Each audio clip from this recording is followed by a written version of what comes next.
Mis queridas hijas,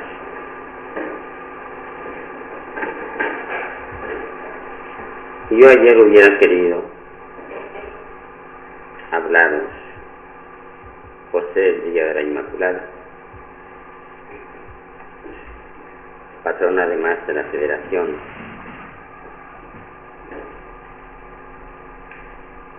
Y aparte de estas motivaciones fundamentales, la fiesta en sí, que tiene mucha enjundia, mucho valor intrínseco, y el patronazgo sobre la Federación. Aparte de estas dos consideraciones, es que creo que tengo una paraliturgia sobre la Inmaculada, que es maja.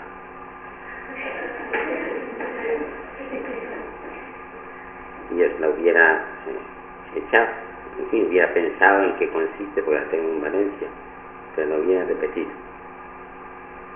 De todos modos, como fue día de viaje, y luego por la tarde ya no supe que teníais ninguna función, hasta que llegué tarde a ella, voy a repetiros hoy algo, no de lo que entonces os hubiera dicho, sino de lo que la función en sí, o mejor dicho, la fiesta en sí, implica, la fiesta de la Inmaculada Concepción. Quiero hablaros de ella. Siempre la Virgen es tema valioso, tema entrañable y tema cordial. Vamos a hablar pues de la fiesta o del privilegio o del contenido de este misterio de María.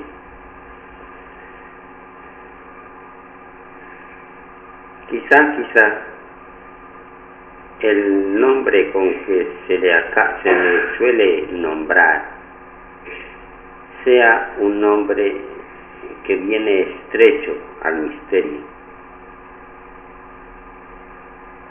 El misterio es mucho más de lo que la palabra indica. No es extraño esto en nuestra manera de hablar, de que con nuestras palabras nos quedemos cortos, así como de ordinario solemos los de ciertos países exagerar, y las palabras van más allá de lo que son las cosas. Así sucede en ocasiones que solemos minimizar y las palabras se quedan mucho más cortas de lo que las realidades son. Con la palabra Inmaculada Concepción parece ser que signifiquemos que la Virgen fue concebida sin mancha. Eso quiere decir inmaculado, el prefijo in, que es negativo, y luego la palabra mácula, que es mancha. Concepción inmaculada de María, una concepción sin mancha. Y esto es verdad, pero esto es la mitad de la verdad. Esto es quedarse cortos, pero muy cortos. Es la mitad de la verdad. Yo diría que la mitad menos importante de la verdad. Porque el misterio de la concepción inmaculada de María implica dos cosas. La primera esta que acabo de indicar, esta parte negativa de una concepción sin mancha. Esto sabemos muy bien lo que quiere decir.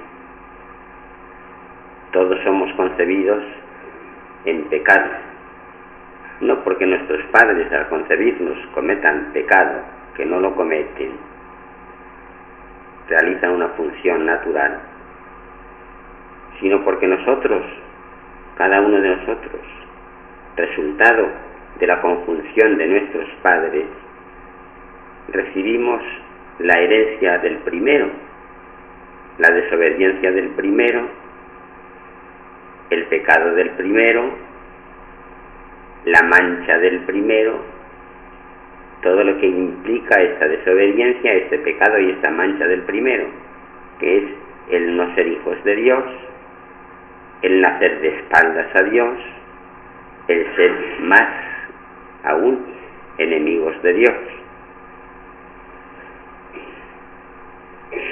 Esto desaparece en nosotros con el bautismo. Esto desaparecía en los judíos con la circuncisión, en los varones. En las mujeres desaparecería, pues no lo sé, quizá por la fe de los padres. En María no desapareció de ninguna manera, porque es que no estuvo. María fue concebida sin pecado original. No tuvo, al nacer, mejor dicho, no tuvo al ser concebida esta cualidad mala de no ser hija de Dios, de no ser amiga de Dios, de estar de espaldas a su Creador, de nacer con esta mancha moral que llamamos el pecado o la herencia de la desobediencia primitiva. Es la parte negativa. Privada, pues se digo que es parte negativa, privada, preservada, no liberada, porque la liberación es quitar lo malo que se tiene, preservada de esta mancha, con todo lo que la mancha implica. El pecado original implica no tener gracia de Dios, pero además de implicar no tener gracia de Dios, implica una especie de desorden psicológico en el hombre, fruto este desorden psicológico de la falta de la gracia santificante. Y en virtud de este desorden psicológico tenemos nuestras facultades un poco trastornadas, y la voluntad que está hecha para que el Señor, mejor dicho, para que ella obedezca a los dictámenes de la razón recta, por este desorden se halla pronta a no obedecer estos dictámenes de la razón recta y hacer lo que le viene en gana y a pecar. Y así como por ley natural la razón debe someterse al dictamen de la rectitud, del juicio de la mente divina, que se llama la ley eterna, traspasado en nuestro lenguaje a la ley natural, pues también en virtud del pecado original, esta mente con relativa facilidad se desvía del dictamen de la ley natural. Mente que no se somete a la ley natural, voluntad que no se somete a los dictámenes de la razón recta, pasiones, elementos sensitivos,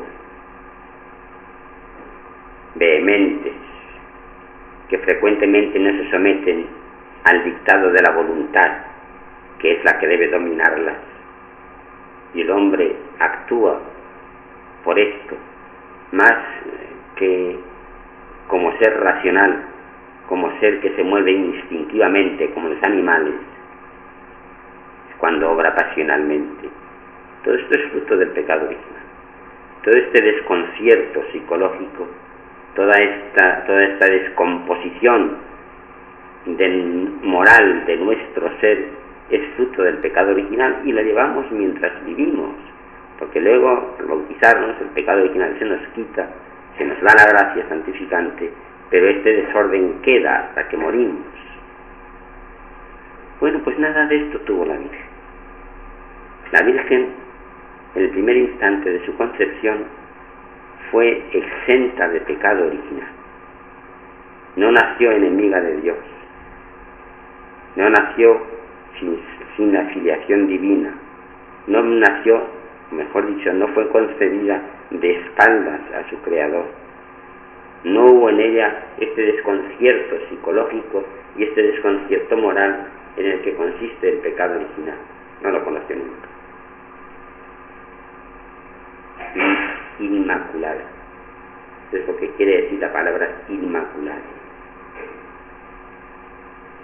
Pero os decía al principio que las palabras se quedan cortas. Con frecuencia se quedan cortas. Cuando hablamos del misterio de la Inmaculada, la mente va mucho más lejos de lo que la palabra significa. Significa todo esto, pero significa mucho más.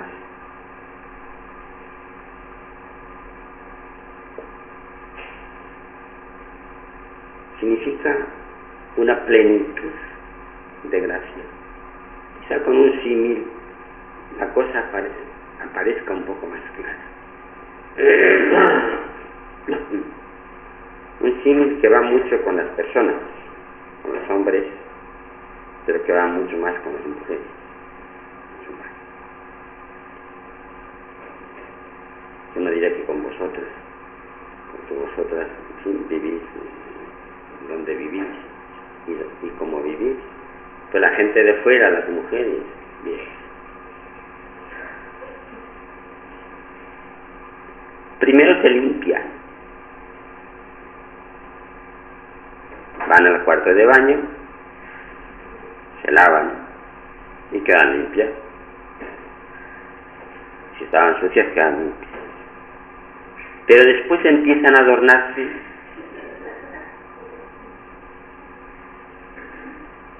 coloretes por aquí, pinturas por allá, collares, pendientes, anillos. ¿Cuántos adornos añaden a la limpieza? Porque quedan completamente limpias después de haberse bañado, completamente limpias. Y no obstante, ¿cuántas cosas añaden para parecer mejor? Esto lo saben todas, y lo saben por ciencia infusa. Todas las mujeres. No hace falta que se lo enseñe. Tenemos casos en la Biblia, en las mujeres bíblicas, tenemos casos de esto. Con qué cuidado se adornó Esther para que cuando el rey Asuero intentó elegir la sustituta de la reina Basti, con qué cuidado se adornó para que mirara el rey no solo la limpieza, sino la belleza añadida, con un interés detalladísimo. La Biblia va explicando los adornos que se ponía la que tenía que ser la reina Esther, cosas añadidas a la limpieza.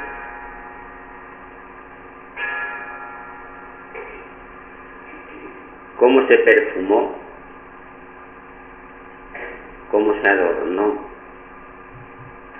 cómo quiso presentarse bella delante de Holofernes, Judith.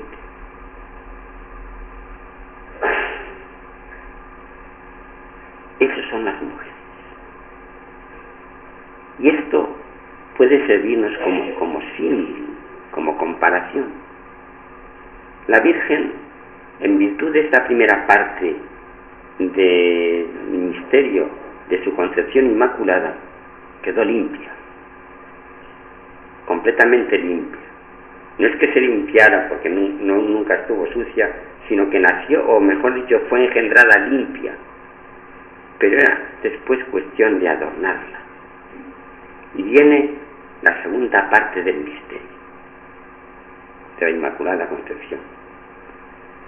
La Santísima Virgen, en el primer instante de su concepción, recibió tales dones,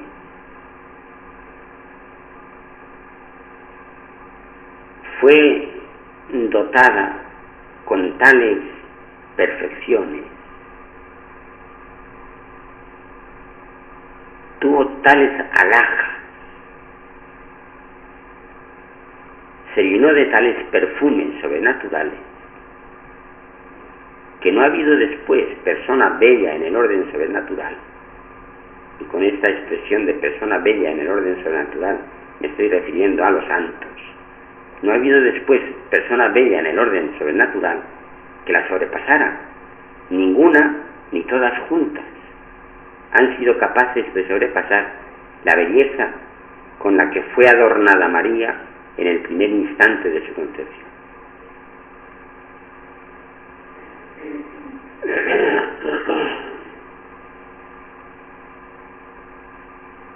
Este primer instante de su concepción fue el primer encuentro suyo con el Espíritu Santo.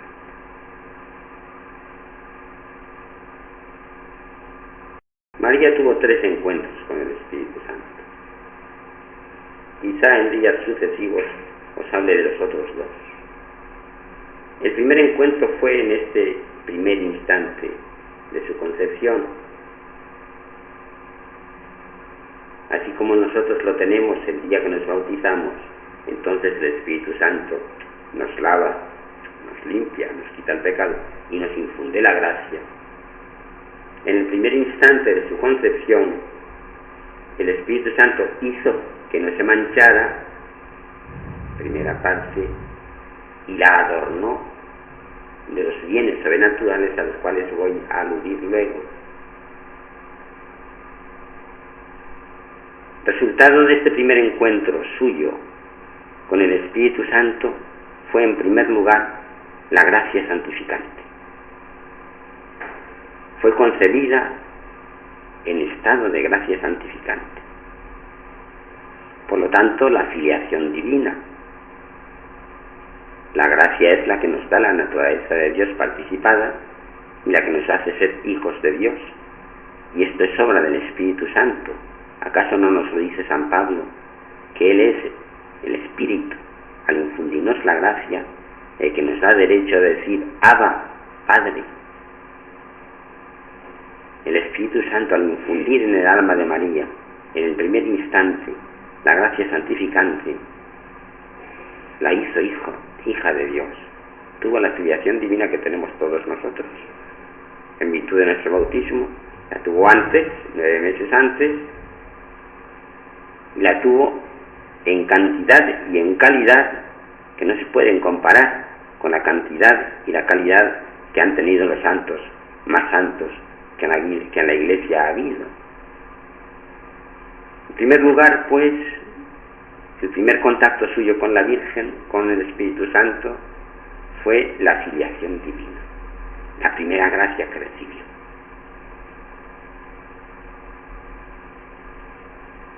Gracia, he dicho, en cantidad y en calidad, superior a la gracia de todos los santos. Porque es que, en realidad, la gracia que han recibido los justos que en el mundo han sido, la gracia que han recibido los santos que en el mundo ha habido y que hay, es una gracia de tipo personal que les adorna a ellos, les perfecciona a ellos para ser hijos de Dios solamente. La gracia que María tuvo desde el primer instante era una gracia que la adornaba para ser la hija de Dios, pero al mismo tiempo la preparaba para ser en su día digna madre de Dios. Y esto no hay santo ni hay santa que lo haya tenido nunca. Nunca la santidad de nadie le ha santificado tanto que le haya preparado o dispuesto para la maternidad divina. La gracia de María sí. Por eso fue mayor en especie, mayor en calidad, además de ser mayor en cantidad, mayor en calidad que la gracia que han tenido los santos en la plenitud de su santidad. la Virgen en el principio de su vida. Con esta gracia recibió todo lo que la gracia lleva consigo, y lo recibió en el mismo grado de plenitud en que recibió la gracia. La gracia lleva consigo muchas cosas.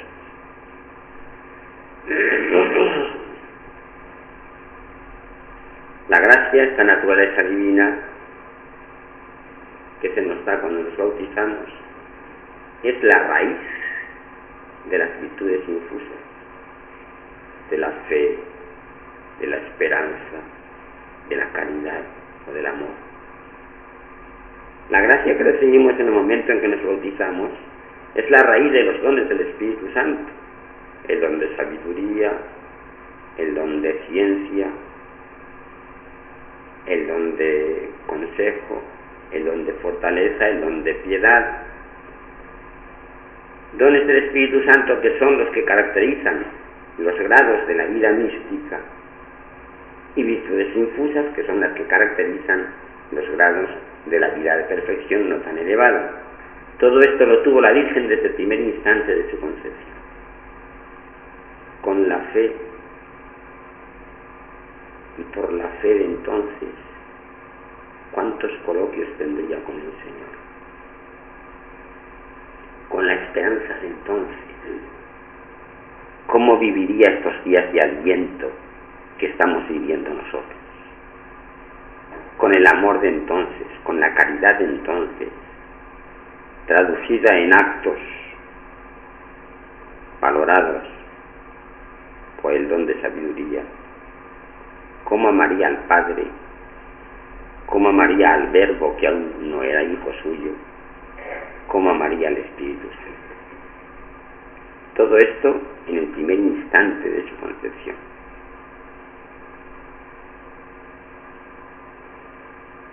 El primer contacto con el Espíritu Santo, que la hizo que sus padres la engendraran limpia, y que hizo que sus padres la engendraran con tantísimos adornos sobrenaturales. Qué bien salió del cuarto del aseo la Santísima Virgen en aquel momento. Qué bella salió. Ni Esther, ni Judith, ni nadie como ella.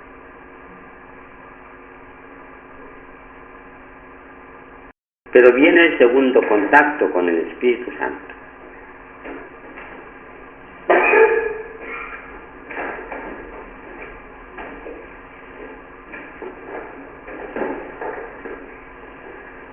Y este contacto tuvo como resultado otra gracia. El primero, la gracia de la concepción inmaculada, con todo el contenido negativo y positivo que acabo de explicarles. El segundo contacto con el Espíritu Santo, del que quizá os hable, y sin quizá os hablaré en alguno de los días venideros que se acercan de Navidad, fue el contacto en virtud del cual recibió la segunda gracia, la gracia de la maternidad divina.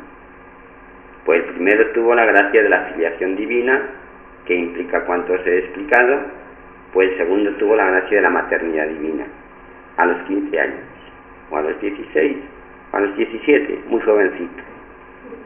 Le viene el embajador, el arcángel San Gabriel, tiene con él el diálogo que todos conocemos. Has encontrado gracia delante del Señor, el Espíritu Santo te alumbrará, bajará sobre ti, por obra de él concebirás, serás madre de quien se llamará Hijo de Dios, el Espíritu Santo. El segundo contacto con el Espíritu Santo la hace madre de Dios, la segunda gracia suya. La primera, hija de Dios, Inmaculada Concepción. La segunda, madre de Dios, con todo lo que la maternidad divina implica, que ya os lo explicaré si llega el tiempo. Y luego tuvo el tercer contacto con el Espíritu Santo, la tercera gracia que recibió, que yo no diré que la recibiera en un momento determinado, así como recibió la primera en el momento de su concepción y la segunda en el momento de concebir al Hijo de Dios. La tercera yo no diría que la recibiera en un momento determinado, sino que parece que el Espíritu Santo fue distribuyéndola en momentos muy específicos de su vida, pero queda muy destacado un momento, que es el del cenáculo.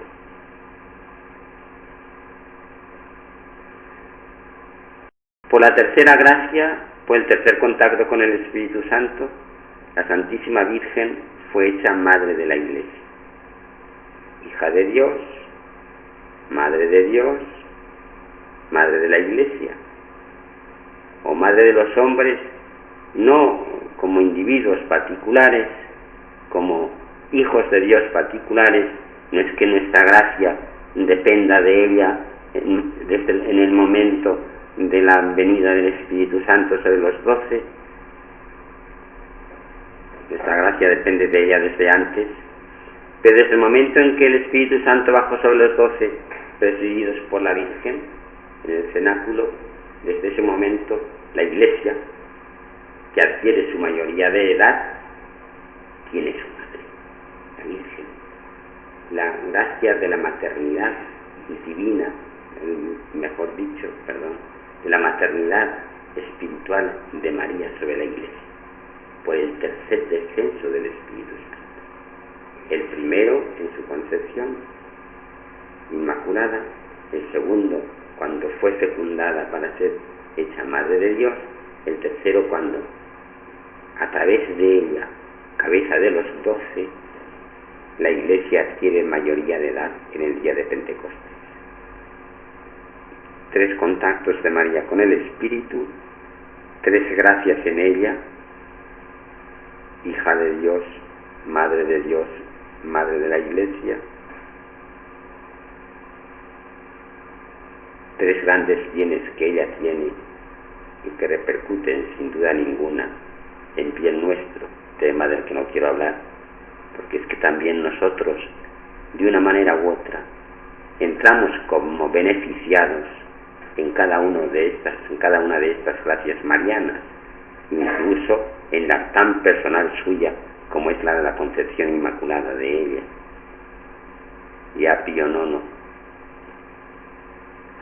en la bula dogmática en la que definió este misterio mariano, hace alusión al bien que por este misterio reportamos también nosotros, antes de que nosotros fuéramos Iglesia y antes de que ella hubiera recibido la gracia por la que sería constituida corredentora nuestra.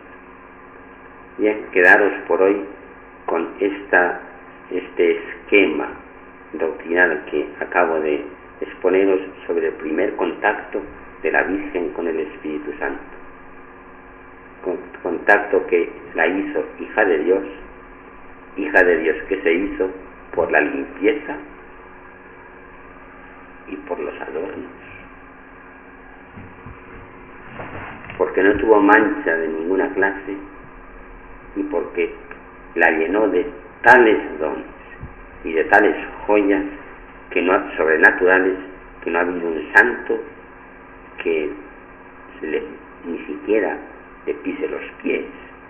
En el momento más grande de su santidad, el santo no pisó los pies de la Virgen en el primer instante de su santidad personal. Espero que en estos días que se van acercando tendré oportunidad de hablaros de los otros 2 misterios que acabo de anunciar.